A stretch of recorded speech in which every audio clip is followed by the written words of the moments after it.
Tu as déjà très certainement entendu dire que l'âme choisit sa famille, et parfois cette phrase peut agacer, peut irriter, et peut pousser dans une incompréhension de se dire « mais pourquoi j'ai choisi ma famille? Parce que ma famille est dysfonctionnelle. Pourquoi ai-je choisi une mère défaillante, un père maltraitant?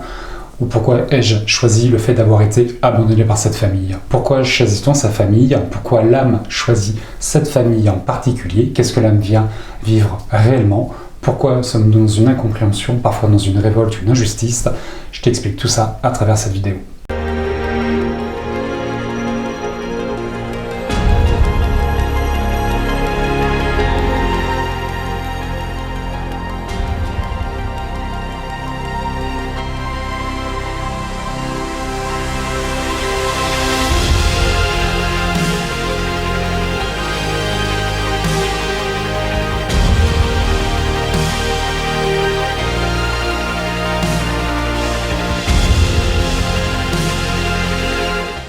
Salut à tous, je suis ravi de vous retrouver aujourd'hui pour cette nouvelle vidéo. J'ouvre une petite parenthèse avant de vous parler de la famille d'âme sur mes actualités. Je vous rappelle que j'ai créé une école de médiumnité depuis 3 ans qui recommence au mois d'octobre.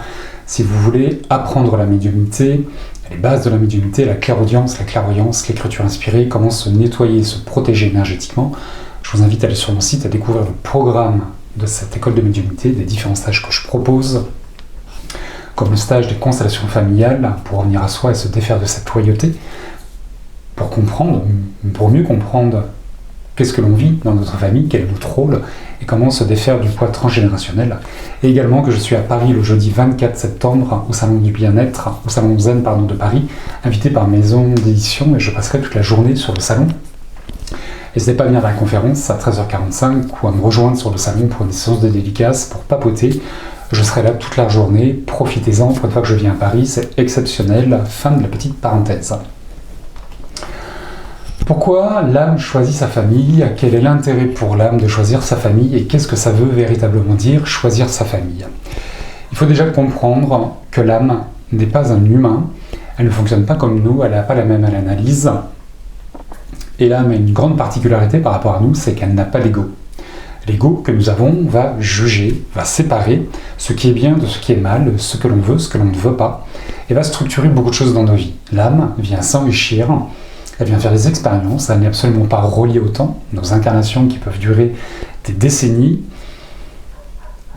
qui nous enferment, qui nous font souffrir, l'âme n'a absolument pas cette perception. Ce que nous vivons, nous, est complètement différent de ce que l'âme peut vivre, et notre compréhension est réduite, je pense, à 10, 20 ou 30% de la compréhension et de l'enrichissement que l'âme peut avoir dans chaque incarnation. Si l'âme choisit sa famille, c'est pas pour souffrir. L'âme va choisir une famille qui va correspondre à ce qu'elle a besoin de vivre, elle, individuellement, dans son karma, comment évoluer, où est-ce qu'elle en est sur l'échelle de la conscience, qu'est-ce qu'elle a besoin d'apprendre aujourd'hui, quelles sont ses ressources, ses compétences, ses capacités, et qu'est-ce qui lui sont permis aujourd'hui, accessible dans l'évolution qui est propre à l'âme sur l'échelle de la conscience. C'est un choix qui se fait avec beaucoup de minutie, qui se fait entourer par les guides, par les hautes entités de lumière, et qui va impacter l'âme, mais également les personnes qu'elle va rencontrer, les âmes sœurs, peut-être les flammes jumelles, et la famille d'âmes. Pour venir sur Terre, l'âme a besoin de parents. Elle a besoin d'un véhicule, et ce sont les parents qui vont créer le véhicule, qui vont créer le corps. Du coup, l'âme ne rentre pas dans une famille par hasard. Elle va choisir une famille qui va lui permettre d'avoir un corps, un véhicule pour pouvoir s'incarner. Et donc toutes les familles qui potentiellement peuvent lui correspondre, elle va choisir celle qui fait partie de sa famille d'âme. Bien évidemment, on ne s'incarne pas dans une famille inconnue. Il y a toujours des liens avec nos parents, nos frères, nos sœurs, nos cousins, les grands-parents. Nous sommes influencés par le transgénérationnel jusqu'à 7 générations. Je ne dis pas que l'âme a un lien avec les 7 générations, mais vous pouvez être sûr que l'âme est reliée à beaucoup d'âmes dans cette famille terrestre. Dans son choix, l'âme va étudier le karma de la famille, le transgénérationnel, ce qui est présent en termes de ressources, en termes d'énergie positive, et également les difficultés qui sont présentes dans la famille. Dans chaque famille, il y a des traumas, il y a des personnes que l'on exclut, des oubliés, des suicidés, des meurtriers, des gens qui ont été exilés, qui ont été bannis. Il y a beaucoup de belles choses aussi. Il y a des couples qui sont très heureux. Il y a des personnes qui réussissent beaucoup de choses. Il y a des personnes qui font des exodes, des exils, qui vont changer beaucoup de choses dans leur vie et qui vont développer beaucoup de ressources, beaucoup de capacités. Et l'âme va choisir, dans ce qui est positif et négatif dans cette famille, dans ses racines, quelque chose qui va lui correspondre et qui va lui permettre d'apprendre quelque chose et également qui va lui permettre d'offrir quelque chose à cette famille. Chaque incarnation permet à l'âme d'évoluer, elle, et également de faire évoluer la famille. Plus l'âme est évoluée dans sa conscience, plus elle va jouer un rôle important et va endosser les responsabilités. Elle peut très bien libérer le karma, libérer les ancêtres, libérer le transgénérationnel, agir sur les branches, sur les racines pour les revigorer, pour déboucher ce qui ne circule plus.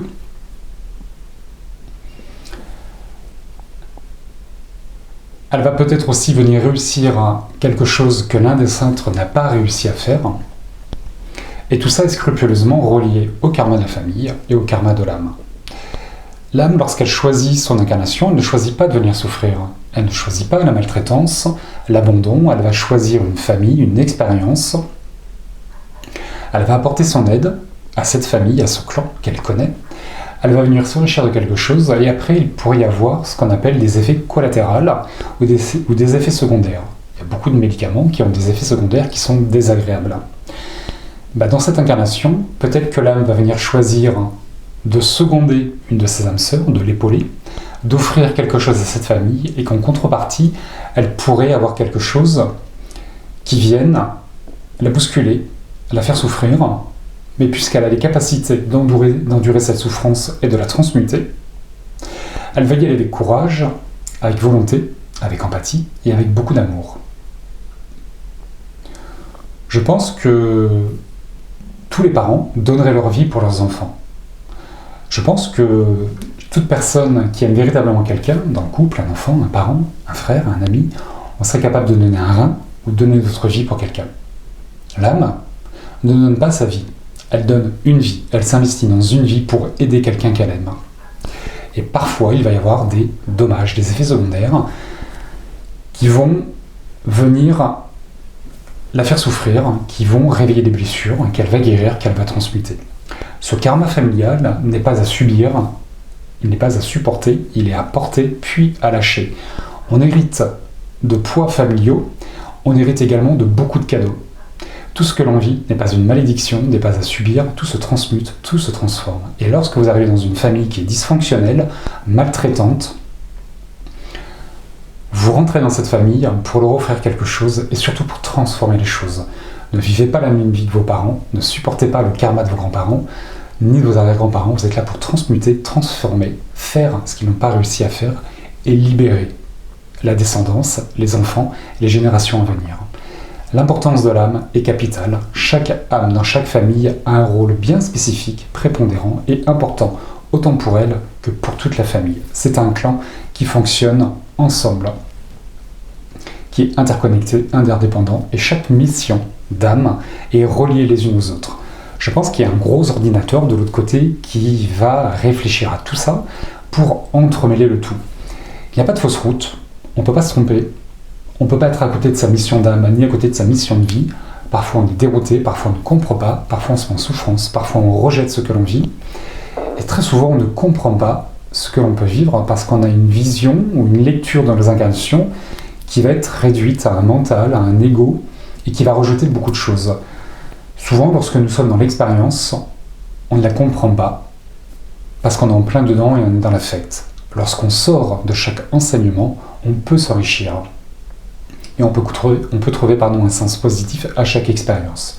Il y a plusieurs principes de vie qui régissent toutes nos incarnations, comme le respect du libre arbitre, la loi de non-ingérence et la loi de polarité. Chaque expérience sur Terre est polarisée. C'est la dualité, c'est la troisième dimension. Tout à son contraire. Le ciel et la terre, le côté gauche, le côté droit, recto verso, le yin, le yang, l'homme, la femme. Dans chaque scène de vie, il y a ces polarités qui sont présentes, polarité positive et polarité négative. L'ego, l'homme, l'humain, le mental va s'arrêter sur la polarité négative parce que l'éducation et la société nous poussent à regarder ce qui ne va pas, ce qui nous manque, ou ce qui nous fait défaut. La blessure, la souffrance, ce qui nous pose problème.